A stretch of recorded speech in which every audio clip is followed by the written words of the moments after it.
الحمد لله منشئ الخلق من عدم ثم الصلاة على المختار في القدم مولاي صل وسلم دائما أبدا على حبيبك خير الخلق كلهم بڑی الصلاة والسلام عليك يا سيدي يا رسول الله وعلى آلك وأصحابك يا سيدي يا حبيب الله الصلاة والسلام عليك يا سيدي يا رحمة للعالمين وعلى آلك وأصحابك يا سيدي يا خاتم النبيين۔ اللہ تعالیٰ کے کرم سے ہم نے نماز فجر با جماعت ادا کی، درس قرآن میں ہم سب شرکت کر رہے ہیں۔ اللہ تعالیٰ ہم سب کی حاضری قبول فرمائے۔ آج تیسرے رکوع کا آغاز ہونے جا رہا ہے۔ اس میں اللہ تعالیٰ نے اپنے بندوں کو مخاطب کیا اور مخاطب کر کے فرمایا عبادت کی طرف توجہ کرو اور نظریہ عبادت یہ انسان کے دل میں راسخ کرنے کی اللہ تعالیٰ نے ایک کوشش فرمائی۔ آئیے پہلے آیت مقدسہ کا ترجمہ سنیں۔ اللہ ارشاد فرماتا ہے یا ایھا الناس، اے لوگوں۔ اب تمام کے تمام لوگ اللہ کی بارگاہ میں حاضر ہو گئے کہ یا رب العالمین تو نے بلایا، ہم حاضر ہو گئے، ہمارے لیے کیا حکم ہے؟ جب ساری کائنات نے گردنیں جھکا لی تو فرمایا اعبدوا ربکم الذی خلقکم، فرمایا تمہیں بلانے کا مقصد یہ ہے تاکہ تمہیں بتایا جائے کہ تم اپنے رب کی عبادت کرو، اپنے رب کی عبادت کرو۔ یا اللہ عبادت ہم تیری کریں تو کس وجہ سے کریں؟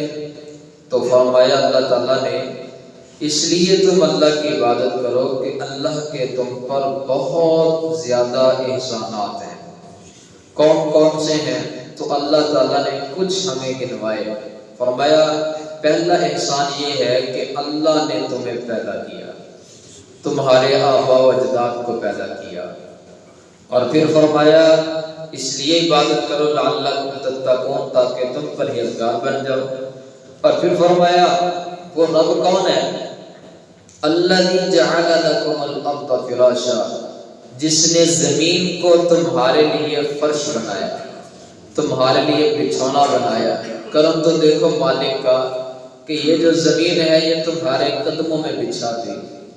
اب اس زمین کے نیچے پانی، دائیں بائیں آگے پیچھے پانی، اور ہر طرف پانی ہی پانی۔ آپ مٹی کا لینٹر ڈال سکتے ہیں، پانی کے اوپر مٹی کو کھڑا کر سکتے ہیں۔ جب پانی کے اوپر مٹی ڈالی جاتی ہے تو پانی اتنا طاقتور ہے، اتنا تیز ہے، مٹی کو بہا کر کے لے جاتا ہے۔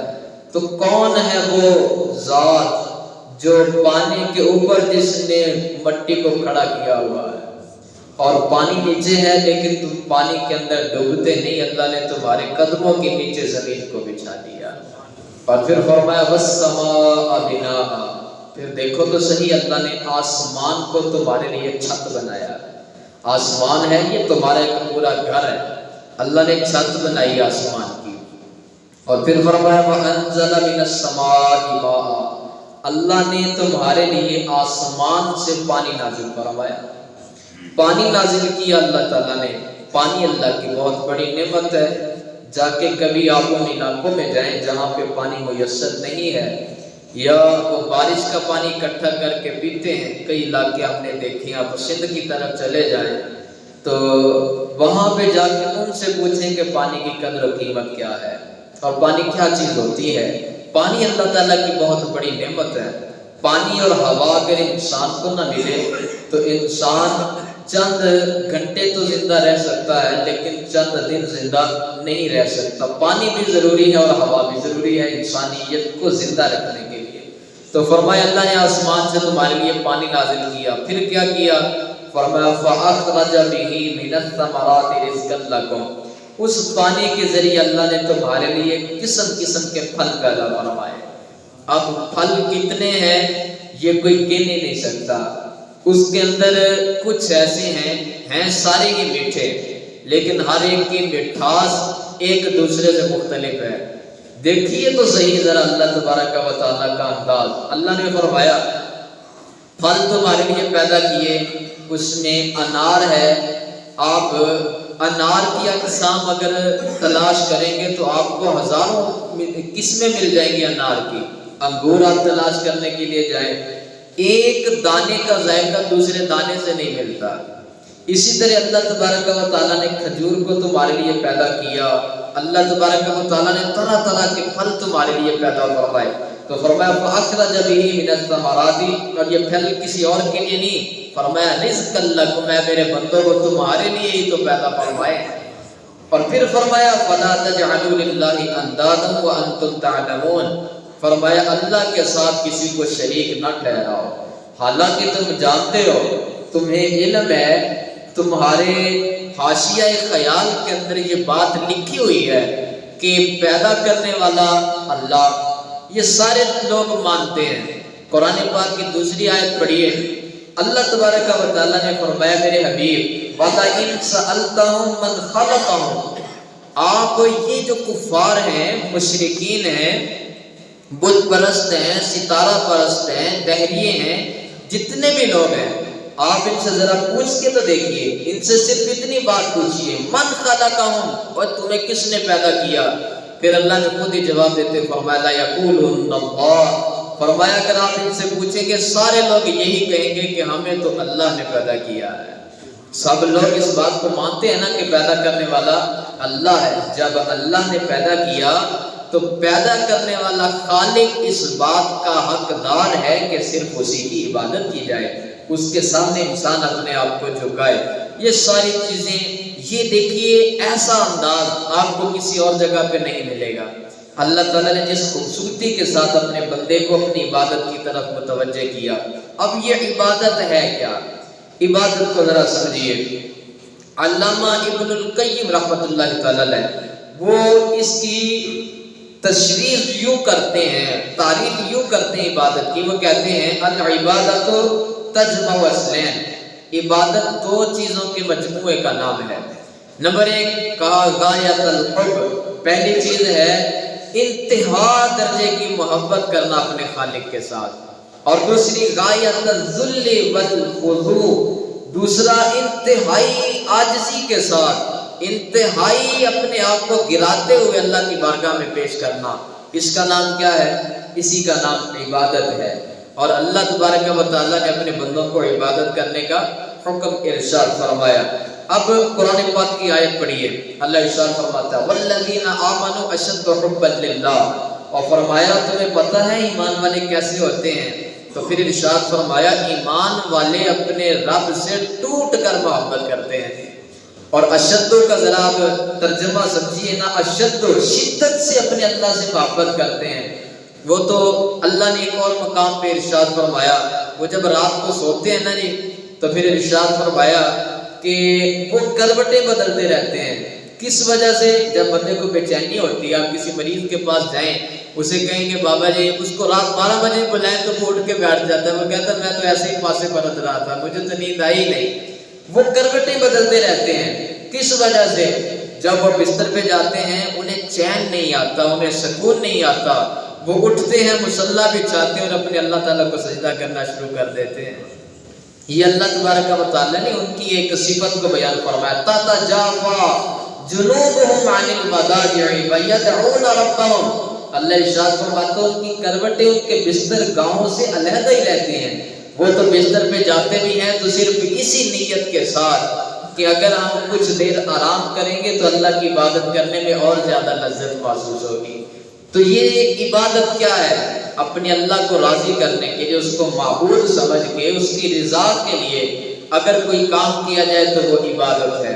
عبادت صرف نماز، روزہ، حج، زکوٰۃ یہی چیزیں عبادت نہیں ہیں، عبادت کا دائرہ بڑا وسیع ہے۔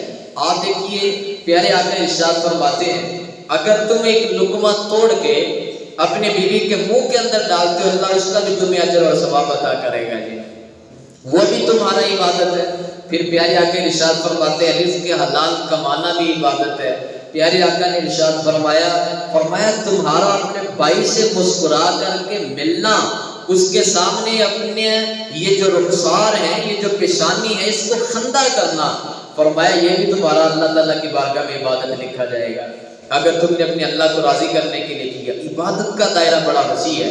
اور مولانا روم رحمۃ اللہ تعالیٰ ارشاد فرماتے ہیں، فرمایا دل بدستاور کے حج اکبر است، فرمایا تم نے سمجھ لیا صرف نماز پڑھیں گے تو اللہ راضی ہوگا، فرمایا کسی کا دل راضی کرو، کسی کی کام آؤ، کسی دکھی بندے کا دکھ دور کر دو، کسی پریشان حال کی پریشانی دور کر دو، کسی یتیم بچے کے سر کے اوپر شفقت بھرا ہاتھ رکھ دو، تو فرمایا دل کسی کا خوش کرنے سے اللہ تمہیں حج اکبر کا ثواب عطا فرمائے گا، حج اکبر کا ثواب عطا فرمائے گا۔ اس لیے یہ عبادت کا دائرہ بڑا وسیع ہے۔ اور پھر ذرا سمجھیے، عبادت عبد سے ہے۔ عبد کا مطلب ہوتا ہے غلام۔ ہم اپنے رب تعالیٰ کی عبد ہیں، اس کے بندے ہیں، اس کے غلام ہیں۔ اور غلام کا کام کیا ہوتا ہے؟ غلام اپنے آقا کی مرضی کے بغیر نہ سو سکتا ہے، نہ اپنے آقا کی مرضی کے بغیر وہ کھانا کھا سکتا ہے، نہ آقا کی مرضی کے بغیر وہ کوئی لباس پہن سکتا ہے۔ وہ ہر وقت اپنے آقا کی طرف متوجہ رہتا ہے۔ اب عبد کو ذرا ایک حکایت سے سمجھیے۔ ہم اپنے اللہ کے عبد ہیں، اپنے اللہ کے بندے ہیں۔ حضرت بایزید بسطامی رحمۃ اللہ تعالی علیہ، آپ ایک مرتبہ غلام خریدنے کے لیے بازار میں تشریف لے کے گئے، اور وہاں پہ آپ نے دیکھا چند لوگوں کے پاس غلام تھے۔ آپ نے خریدنے کی کوشش کی، پھر آپ نے ایک غلام آپ کو پسند آ گیا، آپ اس کے پاس گئے، کہا السلام علیکم، اس نے سلام کا جواب دیا، اور پھر کہا کہ میں تمہیں خریدنے کے لیے آیا ہوں لیکن میرے چند سوالات ہیں۔ کہا کیا ہے؟ تو غلام کو مخاطب کیا اور کہنے لگے مجھے یہ بتا تو کھانا کیسا پسند کرتا ہے؟ تو اس نے کہا جی جو مل جائے کھا لیتا ہوں۔ کہا اچھا یہ بتاؤ تم لباس کیسا پسند کرتے ہو؟ تو کہا جی جیسا مل جائے ویسا پہن لیتا ہوں۔ کہا کھانا بھی تم اپنی مرضی کا نہیں کھاتے، لباس بھی اپنی مرضی کا نہیں پہنتے، بستر کیسا پسند کرتے ہو؟ کیا نرم و نازک بستر ہونا چاہیے یا جیسا مل جائے؟ اس نے کہا جی جیسا مل جائے میں گزارا کر لوں گا۔ تو کہا کہ یار تیری کوئی مرضی نہیں ہے، کوئی تو اپنی مرضی بتانا کہ جس کو تو پسند کرتا ہے۔ وہ کہنے لگا بایزید، حضرت بایزید بسطامی فرماتے اس کی بات نے میرے دل پر چوٹ کی اور مجھے اللہ کا نیک بندہ بنا دیا۔ کہا کہ اس نے کہا بایزید بازار میں کیا خریدنے آئے ہو؟ تو حضرت بایزید بسطامی فرماتے ہیں کہ میں نے کہا میں غلام خریدنے کے لیے آیا ہوں۔ تو کہا بایزید تمہیں نہیں پتا غلام کی اپنی مرضی نہیں ہوتی، غلام کی کوئی اپنی مرضی نہیں ہوتی، جو غلام ہوتا ہے وہ تو غلام ہوتا ہے۔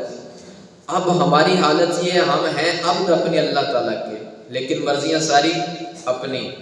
نماز اپنی مرضی سے دل کرے گا تو پڑھ لیں گے، نہیں دل کرے گا تو نماز نہیں پڑھنی۔ عبادت اللہ تعالیٰ بلاتا ہے حی علی الصلاۃ، آؤ نماز کی طرف، حی علی الفلاح، آؤ کامیابی کی طرف، لیکن ہیں اپنے بستر پر ہی سوئے ہوئے ہیں، وہاں سے اٹھنا ہمیں گوارا نہیں ہے، لیکن ہیں کیا؟ اپنے اللہ کے غلام ہیں۔ ارے یہ کیسا غلام ہے؟ غلام تو اپنے آقا کی مرضی کے بغیر کھانا بھی نہیں کھاتا، اپنے آقا کی مرضی کے بغیر بولتا بھی نہیں ہے، اور ہم کیسے عبد ہیں اپنے اللہ تعالیٰ کے۔ لہٰذا اس بات کو سمجھیے، ہم عبد ہیں اپنے رب تعالیٰ کے، اور عبد جو ہوتا ہے وہ اپنے اللہ کی مرضی کے بغیر کوئی کام نہیں کرتا۔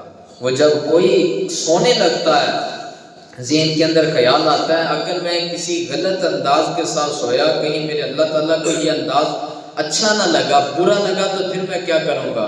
سوتا بھی اس انداز کے ساتھ ہے جیسے اللہ کو پسند ہے، کھانا بھی کھاتا ہے تو اس انداز کے ساتھ جیسے پیارے آقا نے کھانے کا حکم ارشاد فرمایا۔ پیارے آقا ایک دن زمین پہ بیٹھ گئے، اور زمین پہ بیٹھ کے سرکار کھانا کھانے لگے۔ صحابہ نے عرض کیا یا رسول اللہ اٹھیے، ہم آپ کے لیے ایک تخت بچھاتے ہیں، اس کے اوپر آپ بیٹھ کے کھانا کھائیں۔ تو سرکار مدینہ ارشاد فرمانے لگے میں غلام ہوں اور میں غلاموں کی طرح کھانا کھاتا ہوں۔ جب پیارے آقا اللہ کے غلام ہیں اور کہتے ہیں میں اللہ تبارک و تعالیٰ کا غلام ہوں اور غلاموں کی طرح کھانا کھاتا ہوں، تو ہم کس کھیت کی مولی ہیں؟ اس لیے ذرا ان باتوں کو سمجھیے، ہم نے وہ کام کرنا ہے جو میرے اللہ کو پسند ہے۔ اس لیے اللہ